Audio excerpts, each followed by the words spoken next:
दोस्तों, पिछले एपिसोड में हमने सुना कि छोटू हंगामा भवन से बाहर आ चुका है। अब आगे की कहानी शुरू करते हैं। उससे पहले आप लोग इस चैनल को सब्सक्राइब कर लो और जितना हो सके लाइक और शेयर करें, ताकि मैं ऐसे ही आगे एपिसोड डालता रहूं। और भाई लोग, एआई वॉइस से कॉपीराइट आ रहा है, इसीलिए मैं ऐसे ही अपनी वॉइस से रिकॉर्ड करता हूँ। अगर थोड़ा बहुत तुम लोगों को तकलीफ हो तो मैनेज कर लेना। मैं जल्दी ही एक अच्छा माइक लूँगा, तब जाके वॉइस ठीक ठाक हो जाएगा। तो चलो फिर शुरू करते हैं। छोटू ने गहरी सांस ली और ताजी हवा का आनंद लिया। जैसे ही उसने पीछे मुड़कर देखा, उसने हंगामा भवन के सामने खड़े गामिल और उसके साथियों को पाया। छोटू उन्हें देखकर थोड़ा मुस्कुराया। गामिल और उसके साथी छोटू को देखकर हैरान रह गए। उन्हें साफ महसूस हुआ कि 1 महीने पहले वाला छोटू और अब का छोटू बिल्कुल अलग थे। ये फर्क दिखने में नहीं था, लेकिन उनके अनुभव ने बता दिया कि इस दुबले पतले लड़के के शरीर में अब एक अद्भुत और धमाकेदार ताकत छिपी हुई थी। गामिल ने चुप्पी तोड़ते हुए कहा, लगता है छोटे दोस्त ध्रुव को 1 महीने में कठिन अभ्यास का बहुत ज्यादा फायदा हुआ है। छोटू ने मुस्कुराते हुए जवाब दिया, ये सब आपके बाइजा दल की मेहरबानी है। हमने बस एक दूसरे की मदद की है। गामिल हंसते हुए बोला, अगर तुम हमारी मदद ना करते तो हमें अपना हिस्सा भी ना मिलता। छोटू के दिल में अब बाइजा दल के प्रति थोड़ी अच्छी भावना बन गई थी। उन्होंने जो वादा किया था वो पूरा किया और छोटू को धोखा नहीं दिया। इसी बीच मेनका ने हंसते हुए कहा, ध्रुव, इन कुछ दिनों में समुद्र में तूफान बहुत तेज है, इसलिए सफर करना मुश्किल होगा। तुम कुछ दिनों तक यहाँ हमारे साथ क्यों नहीं रुकते? छोटू थोड़ा हिचकिचाया, लेकिन फिर उसने सहमति में सिर हिला दिया। उसने सोचा कि बाइजा दल ने उसकी बहुत मदद की है, तो उन्हें मना करना सही नहीं होगा। मेनका की मुस्कान खिल उठी। उसकी मुस्कान इतनी सुंदर थी कि जैसे कोई फूल खिल उठा हो। गामिल ने कहा, चलिए हम सब वापस बाइजा दल में चलते हैं और आराम करते हैं। वो छोटू को थोड़ा और रुकने से खुश था। उसने सोचा कि अगर मेनका और छोटू एक दूसरे के करीब आ गए तो उनके दल को एक ताकतवर साथी मिल जाएगा। जैसे ही छोटू ने चलना शुरू किया, अचानक उसे एक अजीब एहसास हुआ। उसने सिर उठाकर आसमान की तरफ देखा। दूर से एक खौफनाक और ताकतवर आभा उसके करीब आता महसूस हो रहा था। उस आभा की ताकत गामिल से भी ज्यादा थी। गामिल ने भी इसे महसूस किया और थोड़ा हैरान होकर कहा, यह तो बहुत ताकतवर एनर्जी है। ये कौन हो सकता है? मेनका ने कहा, लगता है ये हमारे मुकाबले टापू की ओर आ रहा है। गामिल ने कुछ सोचकर कहा, शायद ये किसी बड़े दल का कोई खास मेहमान है। छोटू ने सिर हिला दिया और अपनी नजरें हटाने ही वाला था, तभी उसके अंदर से तिलस्मी पत्थर की आत्मा की आवाज आई, छोटू, ये तुम्हारे पीछे है। छोटू अचानक रुक गया। उसकी आंखें सिकुड़ गई। उसने सोचा, मुझसे कौन नाराज हो सकता है? फिर उसने अंदाजा लगाया, कहीं ये वही बूढ़ा आदमी तो नहीं जिसने पहले मुझसे दुश्मनी मोड़ ली थी। इस बार तिलस्मी पत्थर ने कोई जवाब नहीं दिया, मानो उसने चुपचाप छोटू की बात को मान लिया हो। छोटू का चेहरा धीरे धीरे गंभीर होता जा रहा था। उसे उम्मीद नहीं थी कि बुजुर्ग हराका इतनी जल्दी उसके पास पहुंच जाएगा। मेनका ने छोटू के चेहरे पर चिंता देखकर पूछ ही लिया, क्या कुछ गलत हुआ है? छोटू ने गंभीर आवाज में कहा, ये आदमी बुजुर्ग हराका है। मेनका और गामिल हैरान रह गए। कुछ ही पल में उनके चेहरे का रंग बदल गया। गामिल बोला, क्या वो तुम्हारे पीछे पड़ा है? छोटू ने सिर हिलाया और उस दिशा में देखा जहां से वो ताकतवर आभा आ रही थी। उसकी आंखों में गहरी चिंता झलकने लगी। उसे महसूस हुआ कि उसने वाकई एक बड़ी मुसीबत खड़ी कर ली थी। गामिल का चेहरा सख्त हो गया। उसे भी पता था कि बुजुर्ग हराका जैसे ताकतवर आदमी से निपटना आसान नहीं होगा। सबसे बड़ी मुसीबत ये थी कि वो राक्षसी हवा गुफा से जुड़ा हुआ था और उसके पीछे खड़ा एक बड़ा गुट था। मेनका ने गामिल से पूछा, अब हम क्या करें? गामिल कुछ देर सोचता रहा और फिर दृढ़ता से बोला, कोई चिंता नहीं। ध्रुव हमारे बाइजा दल का मेहमान है। जब तक वो हमारे दल में है, कोई उसे हाथ नहीं लगा सकता। अगर हराका को छोटू तक पहुंचना है तो पहले हमारी राय लेनी होगी। ये सुनकर छोटू का दिल बहुत खुश हो गया। उसने विनम्रता से कहा, बुजुर्ग गामिल, ये मेरी निजी समस्या है। मैं नहीं चाहता कि इसकी वजह से बाइजा दल किसी भी परेशानी में फंसे। गामिल ने हाथ उठाकर कहा, अब और कुछ मत कहो। अगर हम अपने मेहमान की हिफाजत नहीं कर सकते तो हमारा बाइजा दल इस क्षेत्र में कैसे टिक पाएगा? छोटू चुप हो गया। गामिल की जिद ने उसके मन में कृतज्ञता और इज्जत दोनों बढ़ा दी। वो जानता था कि हराका जैसे ताकतवर और खतरनाक आदमी से टकराना हर किसी के बस की बात नहीं थी। लेकिन छोटू को भी पता था कि वो हमेशा बाइजा दल के सहारे नहीं रह सकता। वो जानता था कि उसे अपनी इस मुश्किल का हल खुद ढूंढना होगा। छोटू ने आसमान की ओर देखा। वहां से एक खतरनाक दबाव बढ़ता जा रहा था। कुछ ही देर में आसमान पर एक भयंकर आभा छा गई, जिसने पूरे टापू का ध्यान अपनी ओर खींच लिया। नीले आसमान में भूरी रोशनी चमकी। एक बूढ़ा आदमी भूरे कपड़ों में लिपटा हुआ था। वो अपने हाथ में एक हड्डी की छड़ी पकड़े हवा में खड़ा हुआ था। उसकी आंखें बर्फ जैसी ठंडी और खतरनाक थी। कहाँ है वो कमीना जिसने मेरे शिष्य को मार डाला? उसे मेरे सामने लाओ। हराका की आवाज़ पूरे टापू पर गूंज उठी। उसकी ताकत इतनी ज्यादा थी कि पूरा माहौल शांत हो गया। उसके आते ही सभी लोग हैरान होकर आसमान की ओर देखने लगे। दैत्य सागर के इलाके में हराका का नाम इतना मशहूर था कि कोई भी उससे उलझने की हिम्मत नहीं करता। छोटू के चेहरे पर गहरी गंभीरता छा गई। उसने महसूस किया कि अब टकराव से बचना नामुमकिन था। वो बुजुर्ग हराका है, ये बूढ़ा इतना गुस्से में मुकाबला टापू पर क्यों आया है? किसने उसके शिष्य को मार डाला? ऐसा हिम्मत कौन कर सकता है? क्या उसे नहीं पता कि ये बूढ़ा अपने लोगों की जान बचाने के लिए कुछ भी कर सकता है, चाहे वो गलत ही क्यों ना हो? लगता है आज इस टापू पर हंगामा होगा। बुजुर्ग हराका हवा में खड़ा था। उसकी बर्फ सी ठंडी आंखें सांप की तरह पूरे टापू को घूर रही थी। उसके कानों तक पहुंची फुसफुसाहटों की आवाज ने उसकी ठंडक को और बढ़ा दिया। तभी हवा में तेजी से दो आकृतियां उसकी ओर बढ़ी। उनमें से एक मिसाल था। वो बुजुर्ग हराका के सामने पहुंचते ही झुककर बोला, गुरुजी। हराका की आंखें सिकुड़ गई। उसने गहरी आवाज में कहा, मिसाल, तुम अपने जूनियर के कातिल को नहीं पकड़ सके? मुझे खुद आना पड़ा। मिसाल के माथे पर पसीना आ गया। उसने जल्द से कहा, गुरुजी, मैंने खुद उसे पकड़ने की कोशिश की थी ताकि उसे आपके सामने हाजिर कर सकूं, लेकिन वो लड़का बेहद ताकतवर है। यूकी भी उसे हरा नहीं सका, तो फिर मैं। मिसाल की बात अभी पूरी ही नहीं हुई थी कि हराका की आंखों में गुस्सा चमक उठा। उसने भी यूकी का नाम सुना था, जो अपनी कम उम्र में ही परमजीव रैंक तक पहुंच चुका था। उसकी काबिलियत देखकर सभी उससे जलते थे। हराका के लिए ये चौंकाने वाला था कि कोई ऐसा लड़का भी था जिसने उसे हरा दिया था। उसने जानलेवा आवाज में पूछा, वो लड़का कहाँ है? मिसाल की आंखों में चमक आ गई। उसने कहा, वो इस समय भाईजादल का मेहमान है। हराका ने अपनी आंखें सिकुड़ ली। उसने गहरी आवाज में कहा, भाईजादल? इसलिए उसने ऐसी हिम्मत की? थोड़ी देर बाद उसने आसमान की ओर देखा और अपनी ताकतवर आवाज में पुकारा, कामिल, मैं भाईजादल से टकराव नहीं रखता, लेकिन उस कातिल को मेरे हवाले कर दो जिसने मेरे शिष्य की जान ली है। दूर पहाड़ पर खड़े गामिल का चेहरा गंभीर हो गया। वो कुछ पल चुप रहा, फिर आसमान में उड़कर हराका के सामने आ गया। उसने हाथ जोड़ते हुए हंसकर कहा, बुजुर्ग हराका, काफी वक्त बाद मिल रहे हैं। उम्मीद है कि आप ठीक होंगे। बुजुर्ग हराका की आंखें गामिल पर टिकी थी। उसने उसकी मुस्कुराहट को अनदेखा करते हुए जानलेवा आवाज में कहा, गामिल, मेरे शिष्य को किसी ने मार डाला है। मैं यहाँ बेकार की बातों के लिए नहीं आया हूँ।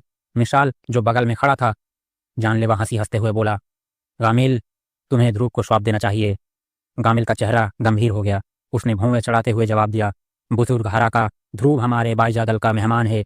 चाहे जो भी हो, मैं तुम्हें उसे यहाँ छूने नहीं दूंगा। हराका ने ठंडी और जानलेवा आंखों से घूरते हुए कहा, मतलब तुम एक नौजवान के लिए मुझसे दुश्मनी मोल लोगे? तभी हराका की नजर पहाड़ की चोटी पर पड़ी, जहां एक दुबला पतला जवान लड़का खड़ा था। उसकी आंखें सांप जैसी हो गई और उसने गुस्से से चिल्लाया, कमीने, तू ही है जिसने मेरे शिष्य को मारा। हराका की आवाज इतनी तेज थी कि आसपास की हवा हिल गई। उसकी आवाज सुनते ही छोटू का शरीर थोड़ा झटका खा गया और उसके कानों में तेज दर्द उठा। बगल में खड़ी मेनका ने तुरंत चेतावनी दी, सावधान रहो। हराका कई साल पहले ही परमजीव रैंक के ऊपर पहुंच चुका है। उसकी ताकत से शांतादल भी नहीं लड़ सकता। छोटू ने गंभीरता से सिर हिलाया। उसे हराका से एक खतरनाक आभास हो गया था। ऐसा लग रहा था कि वो चरम के महाप्राण रैंक तक पहुंच चुका है। ये सोचकर छोटू के चेहरे पर चिंता झलकने लगी। हराका ने अपनी हड्डी की छड़ी उठाई और कड़क आवाज में बोला, मुझे तुम्हारी पृष्ठभूमि से कोई फर्क नहीं पड़ता। मेरे शिष्य की जान के बदले आज तुम्हारी जान लूंगा। हराका ने एक कदम आगे बढ़ाया और पलक झपकते ही वो छोटू के करीब पहुंच गया। उसकी छड़ी से निकली ताकतवर ऊर्जा सीटी बजाती हुई छोटू की ओर बढ़ती रही। ये देखकर गामिल को गुस्सा आ गया। वो तुरंत छोटू के सामने आ गया और अपनी ताकत से हराका के हमले को रोकने की कोशिश की। गामिल के मुक्के ने हराका की ऊर्जा को बिखर तो दिया, लेकिन उसका शरीर झटका खाकर पीछे हट गया। यह साफ था कि हराका की ताकत गामिल से कहीं ज्यादा थी। गामिल की इस हरकत को देखकर बुजुर्ग हराका ने गामिल से कहा, तुम्हें लगता है तुम मेरा सामना कर सकते हो? ये जगह तुम्हारे लिए खेलने का मैदान नहीं है। गामिल ने गुस्से में जवाब दिया, जब तक ध्रुव इस टापू पर है, मैं उसे छूने नहीं दूंगा। इसके बाद उसने एक सिग्नल छोड़ा। थोड़ी ही देर में बाजादल के कहीं योद्धा वहां आ पहुंचे। उनके साथ एक और बुजुर्ग भी आया, जिसकी ताकत गामिल के बराबर ही थी। उस बुजुर्ग ने हराका को चेतावनी दी, ध्रुव हमारे दल का खास मेहमान है। उसने हमारे लिए बहुत कुछ किया है। अगर तुमने उसे चोट पहुंचाने की कोशिश की तो हमारे लीडर को यह बर्दाश्त नहीं होगा। हराका ने हंसते हुए कहा, तुम लोग मुझे अपने लीडर का डर दिखाने की कोशिश मत करो, लेकिन मैं समझता हूँ जब तक ये लड़का यहाँ है वो तुम्हारे संरक्षण में रहेगा। तभी छोटू ने हराका को जवाब दिया, अगर तुम्हें इतनी ही जल्दी है तो तुम खुद को अपाहिज बना सकते हो, पर मैं ऐसा नहीं करूंगा।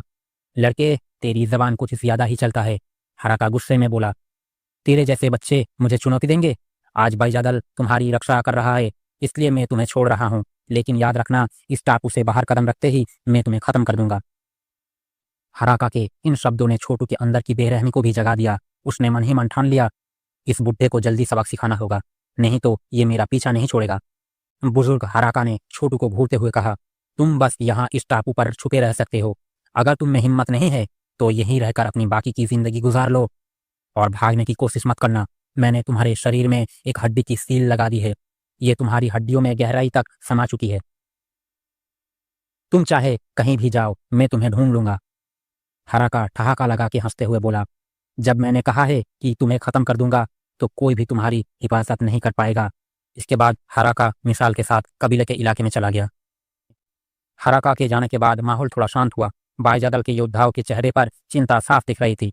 हराका जैसा खतरनाक दुश्मन उनसे आसानी से नहीं संभल सकता था। गामिल ने छोटू से कहा, दोस्त, फिलहाल तुम्हें यही इस टापू पर रुकना चाहिए। जब तक तुम यहाँ हो, वो बुजुर्ग हराका तुम पर हमला करने की हिम्मत नहीं करेगा। उसके शब्द जितने खतरनाक है, वो यहाँ हमेशा नहीं रह सकता। छोटू ने गंभीरता से कहा, हराका यहाँ हमेशा नहीं रहेगा, लेकिन मुझे भी यहाँ ज्यादा वक्त नहीं गंवाना है। मुझे धधकते पूर्वजी निशान और अपने दोस्तों की तलाश करनी है। मेनका ने चिंतित होकर कहा, ठीक है, सबसे पहले तुम्हें इस हड्डी की सील से छुटकारा पाना होगा। जब तक ये सील है, तुम इससे नहीं बच सकते। छोटू ने मुट्ठी भींचते हुए महसूस किया कि हराका की वो सील उसकी हड्डियों में गहराई तक समाई हुई थी। ये उसे चोट नहीं पहुंचा रही थी, लेकिन उसकी लोकेशन हर वक्त हराका को बता रही थी। गामिल ने कहा, मेनका सही कह रही है। सबसे पहले इस सील को हटाओ, उसके बाद तुम चुपचाप भागने का कोई मौका ढूंढ सकते हो। छोटू ने सिर हिलाते हुए कहा, ठीक है, धन्यवाद बुजुर्ग गामिल। गामिल ने हंसते हुए कहा, यह हमारा फर्ज है, लेकिन याद रखना, हराका का संबंध ऐसे हवा गुफा से है। एक बार जब तुम इस टापू से निकलोगे तो हम तुम्हारी ज्यादा मदद नहीं कर पाएंगे। छोटू मुस्कुराते हुए बोला, अपनी समस्याओं का हल खुद करना पड़ता है। उसकी आवाज में आत्मविश्वास था। हराका जितना भी ताकतवर हो, वो छोटू को रोकने में कामयाब नहीं था। गामिल ने और कुछ नहीं कहा। उसने छोटू और बाकी लोगों को साथ लेकर सुरक्षित जगह की ओर रुख किया। टापू पर मौजूद सभी योद्धा ये देखकर थोड़ा निराश हुए कि मामला ऐसे ही अधूरा और तनावपूर्ण तरीके से खत्म हो गया। हालांकि उनमें एक अजीब उत्सुकता थी, क्या ध्रुव अपनी इस मुसीबत से बच पाएगा? क्या वो सच में एक डरपोक इंसान की तरह इस टापू पर हमेशा के लिए छिपने का रास्ता रुख चुनेगा? इस वक्त छोटू एक शांत कमरे में बिस्तर पर बैठा हुआ था। उसकी आंखें बंद थी और उसके शरीर पर हरी रोशनी झिलमिला रही थी। उसके अंदर परमजीव शक्ति बह रही थी। वो अपनी विनाशक शक्ति का उपयोग करके अपनी हड्डियों में छिपी हराका की सील को ढूंढने और उसे नष्ट करने की कोशिश कर रहा था। आधे घंटे की मेहनत के बाद छोटू ने आखिरकार उस काली रोशनी को ढूंढ लिया जो उसकी हड्डियों में गहराई तक छिपी हुई थी। यही हराका की बनाई हड्डी सील थी। छोटू ने फौरन अपनी परमजीव शक्ति से उस पर हमला किया, लेकिन जैसे ही परमजीव शक्ति ने उस सील को छुआ, वो सफेद धुएं में बदलकर खत्म हो गया। ये देखकर छोटू हैरान हो गया। ये सील इतनी ताकतवर कैसे हो सकती है?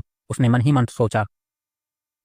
तभी तिलस्मी पत्थर की आत्मा ने कहा, ये सील मौत की शक्ति का हल्का असर लिए हुए है। परमजीव शक्ति इसे छूने की हिम्मत नहीं करेगा, या उसे छूते ही खत्म हो जाएगा। इसे सिर्फ विनाशक शक्ति से ही हटाया जा सकता है। मौत की शक्ति? छोटू के मन में चिंता गहराने लगी। तो उस बूढ़े ने गहन मृत्यु चरण तक पहुंचने की कोशिश की है? पत्थर की आत्मा ने उत्तर दिया, अभी वो पूरी तरह से महाप्राण रंग के चरम तक नहीं है, वो सिर्फ उसके करीब है। लेकिन तुम्हारे लिए इतना भी काफी है कि ये परेशानी बन जाए।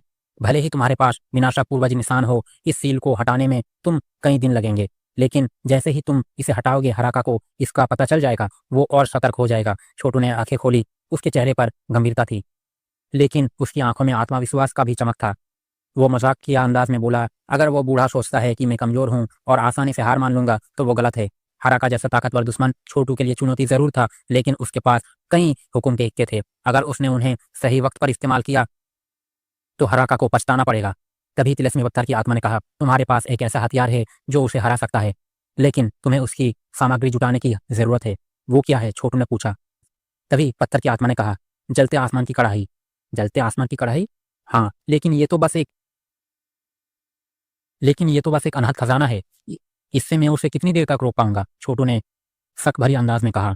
पत्थर की आत्मा ने समझाया, तुम इसका असली इस्तेमाल नहीं जानते। इसके अंदर एक तकनीक है जिसे 8 स्तरीय जलते आकाश का दरवाजा कहा जाता है। 8 स्तरीय जलते आसमान का दरवाजा? छोटू चौंक गया। उसे याद आया कि इसका इस्तेमाल उस बूढ़े ने किया था। पत्थर की आत्मा ने सिर हिलाते हुए कहा, हाँ, लेकिन इसे इस्तेमाल करने के लिए तुम्हें कुछ खास दरवाज़ों की ज़रूरत होगी। छोटू ने गहरी सांस ली। अगर मैं वो सामग्री जुटा पाया तो ये बूढ़ा हराका को हराने के लिए मेरा सबसे बड़ा दाव होगा। अब मुझे इस खजाने पर काम करना होगा। सही कहा। इसी वजह से मैंने कहा था कि तुम्हारे पास सामग्री की कमी है। अगर तुम 8 स्तर या जलते आसमान दरवाज़ा का सही उपयोग कर पाते तो चरम के महाप्राण से आधा कदम दूर पर कोई भी योद्धा इसे झेल नहीं पाता। तिलस्मी पत्थर की आत्मा ने समझाया। इस फॉर्मेशन को बनाने के लिए कौन सी सामग्री चाहिए? छोटू ने थोड़ी देर सोचने के बाद पूछा। सिर्फ 8 सक्रिय ज्वालामुखी ही काफी है, तिलस्मी पत्थर की आत्मा ने सहजता से कहा। लेकिन इस जवाब में ऐसा मजाक था कि छोटू का चेहरा हरा पड़ गया। वो बूढ़ा जैसा ताकतवर नहीं था जो 8 ज्वालामुखियों को अपने मुताबिक ढाल सके। अगर तुम्हारे पास इतनी ताकत नहीं है तो थोड़ी कमजोर सामग्री से भी काम चल सकता है। 8 ज्वालामुखी ज्वालासार पत्थर तलाशो, इससे भी फॉर्मेशन तैयार हो जाएगा। ज्वालामुखी का ज्वालासार पत्थर, छोटू ने मन ही मन दोहराया और अपना सिर निराशा में हिला दिया। वो जानता था कि यह पत्थर ज्वालामुखी की ऊर्जा से बनता है और बेहद अनोखा है। जो लोग इसे अपनी तकनीक के लिए इस्तेमाल करते हैं उनके लिए यह खजाना है, लेकिन इसे ढूंढना बेहद मुश्किल और महंगा काम था। 8 पत्थर जुटाना आसान नहीं था। क्या कोई और तरीका नहीं है? छोटू ने मजबूर होकर पूछा। अगर अभी तुम्हें ये पत्थर नहीं मिल सकते तो एक और तरीका है। पत्थर की आत्मा मुस्कुराई। कुछ काम की बात करो, छोटू ने झुंझलाते हुए कहा। तुम्हारे पास अभी भी अग्नि मास्टर से मिली प्राचीन दिव्य ज्वाला पत्थर है ना? तिलस्मी पत्थर की आत्मा ने पूछा। छोटू थोड़ी देर के लिए हैरान हुआ, फिर उसने अपनी हथेली खोली जहां एक चमकती हुई लाल पत्थर दिखाई दिया। वो इसे देखकर सोचने लगा, ये प्राचीन दिव्य ज्वाला पत्थर, इसका क्या काम है? जब तुम भविष्य में धड़कते पूर्वज निशान के मालिक को खोजोगे तब इसका सही उपयोग समझ पाओगे। ये चीज तुम पर होने वाले किसी भी हमले से तुम्हारी जान बचा सकता है, पत्थर की आत्मा ने समझाया। धड़कते पूर्वज निशान का मालिक? छोटू की आंखें गंभीर हो गई। उसने सुना था कि उस मालिक का नाम मोलवो है और वो इस अराजक महासागर में बहुत ताकतवर योद्धा है। फिलहाल इन बातों की चिंता मत करो, अभी तुम्हारे सबसे बड़ा काम आने वाली मुसीबत को संभालना है, पत्थर की आत्मा ने चेताया। अगर तुम मेरी बात मानोगी तो हम उस बूढ़े हराका के लिए एक जाल बिछा सकते हैं। छोटू ने अपनी नाक रगड़ी और पत्थर की आत्मा की आवाज में हल्का उत्साह महसूस किया। उसकी आंखों में थोड़ी उलझन भी थी। लगता है इतने वक्त तक सोने के बाद इस आत्मा को भी रोमांच चाहिए। हालांकि ये योजना उसे सही लग रही थी। छोटू के कमरे में एक रहस्यमय चुप्पी थी। उसकी आंखों में एक चमक और चेहरे पर आत्मविश्वास भरी मुस्कान थी। तिलस्मी पत्थर द्वारा सुझाई गई योजना उसके दिमाग में बस गई थी। उसके होठों पर एक हल्की जानलेवा मुस्कान फैल गई। बूढ़े हराका, तुम्हारा अंत अब नजदीक है।